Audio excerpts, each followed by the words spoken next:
Okay, beautiful, lovely. So why Kata was the answer I was looking for. So as Tilo said, my name is Susan Clancy. I'm based in Ireland. I can see there's a few more Irish people on the call today, so that is a pleasure to see, or people who are resident in Ireland. So yeah, we're starting to grow the community in Ireland. And I reside in where this little arrow is jumping up and down in the very south of Ireland in a place called Cork.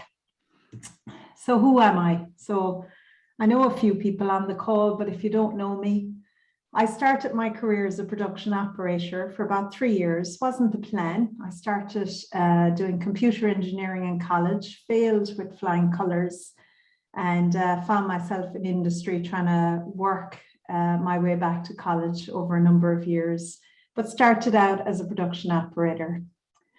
Thankfully, went back to college, graduated as an electronic engineer, and had the luxury of being introduced to continuous improvement in 2001.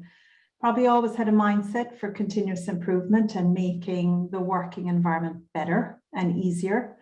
And I suppose was introduced to a lot of traditional continuous improvement techniques, Lean, Six Sigma, problem solving, A3 in 2001, 2002, and just loved it.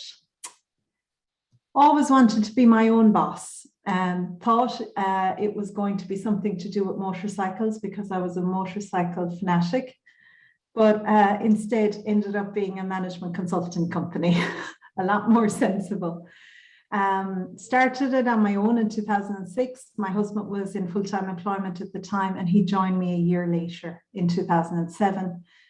And really, his role in the business is back of house. My role is front of house, and we have about 8 or 10 associates that support us for various different engagements. And I'm really lucky with the support I've had and his mentorship and support, and his mainly being the main carer to our 2 young children.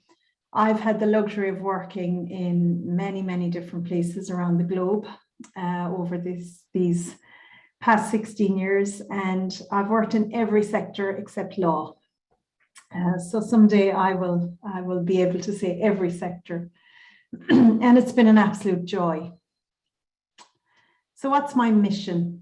My mission really, since I started in industry, is creating people-empowered working environments. I love working with people. I love making lives easier. Professionally, I suppose, has been my main area of focus, but I love when that translates to personal lives as well.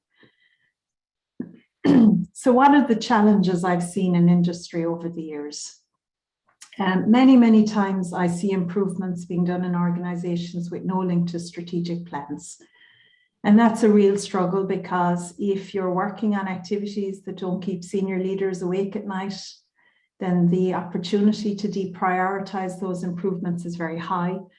And I've seen that many times, and the demotivation, more importantly, that it can cause on teams and individuals when something they've been working on and they've invested a lot of their time on is no longer a priority.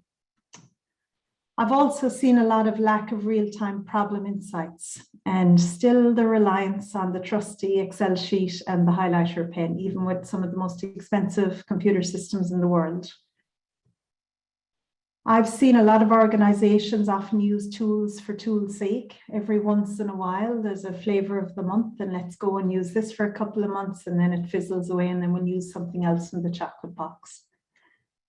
I've often seen organizations who see running the business and changing the business as 2 separate activities. Something when I worked in industry full-time myself, I could never disassociate. I felt it was always part of my role, no matter what that role was, that you had a deliverable to run the business and to improve it and change it, not as a separate activity. And often changing mindsets by osmosis. I'll be honest, I have a company called Business Performance Improvement Services, but my real gig and what I really get excited about is when I help a team or an individual improve their process, but it translates to them personally and they get a personal satisfaction from it. They grow in confidence. They go for a job that they didn't think they would. they're the stories that resonate for me. They're the things that really light up my life and why I'm still doing the job that I love. So I suppose over these past number of years, I've been trying to tackle some of those challenges. As I mentioned, in 2006, my husband and I set up BPI Services. In 2015, I really wanted to nail this strategic linkage, all improvements being very much aligned to an organization's goals and objectives, mission and vision. And I really immersed myself in Hoshin Cannery and had the opportunity to deploy that in a number of organizations since and seen massive benefit from it. In 2020, with 30 to 50 hours back in my week, every week, because I hadn't been traveling, I've immersed myself in setting up a tech company that is on a mission to banish Excel sheets and give teams and individuals real-time data, allowing real-time problem solving, help them visualize their processes, collaborate together and drive performance. We got our first contract yesterday. Woohoo! And I have to say a large part of that was through Kata, which I had the luxury of meeting Gemma Jones last year in June and getting immersed in Kata this whole time, and had the luxury of being trained by the wonderful Tilo earlier this year. And it's been a joy. So the challenges I've seen, just to recap: improvements with no link to strategy plan. Oh, sorry. How I'm aiming to overcome these. As I mentioned, really getting that linkage through Hoshin Cannery. What I love about Hoshin Cannery, and it probably goes back to my days as an operator, that top-down, bottom-up, meet in the middle approach to strategy planning and deployment that I haven't seen in any other model. Lack of real-time problem insights and reliance still on the Excel and highlighter. And I like to think the tech company that I've started is trying to crack that.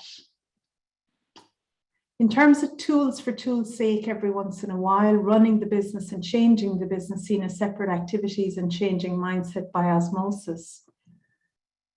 For me, Kata was the answer I was looking for. I believe that the mindset behind the use of the tools, which we all have and we've been well trained in and we've been using for quite a long time, are even much more powerful now with the use of Kata, because we're using them in the right context with the right mindset. And we're bringing them to life. I also believe that Kata enables us to run the business and change the business. Huddles are a feature in a lot of organizations, stand-ups every day that are a habit. It doesn't take much to bolt on the discussion around yesterday's performance, but also what we are doing to change our business going forward. For me, I love the fact that Kata forces the improvement to be connected to the strategic direction or challenge. It is a framework that's asking that as question one. What is your challenge and where is that alignment?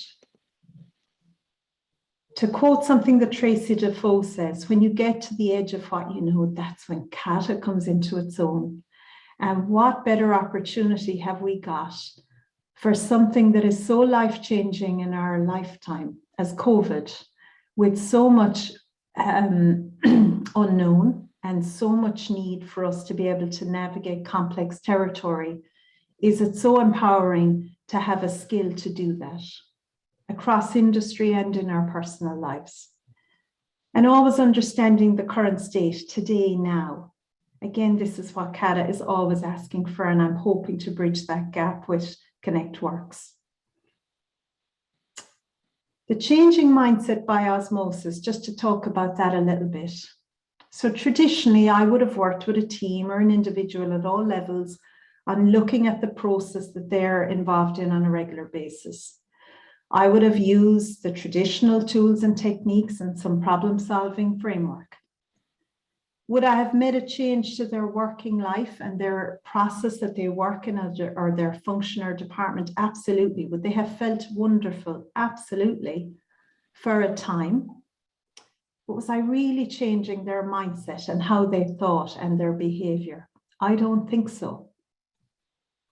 But what if I had a technique that could help me help people think differently, think scientifically, achieve their goals, face the impossible, take small steps every day, uncover biases, bursts assumptions, learn from steps, navigate complex territory, overcome professional challenges, but more exhilarating, overcome personal challenges, and overcome perceived obstacles. And what if you could drive improvement in your work processes by increasing in confidence? Under the guidance of a coach, rotating between learner coach and second coach to always enhance your learnings. Again, my mission, creating people-empowered working environments for all staff, not just a chosen few, not just those who have the luxury of being chosen to go on a training program and be qualified in improvement, but for anybody, every day. Leveraging sports performance coaching at work, something thankfully, finally we're allowing. And creating a situation like from Mike's video, where we're moving towards daily improvement, that it's led by middle managers, that it's linked to the strategic objective, and it's what our organization do, not replicating what we see in Toyota. And that is why Kata was the answer I was looking for. Thank you, everybody.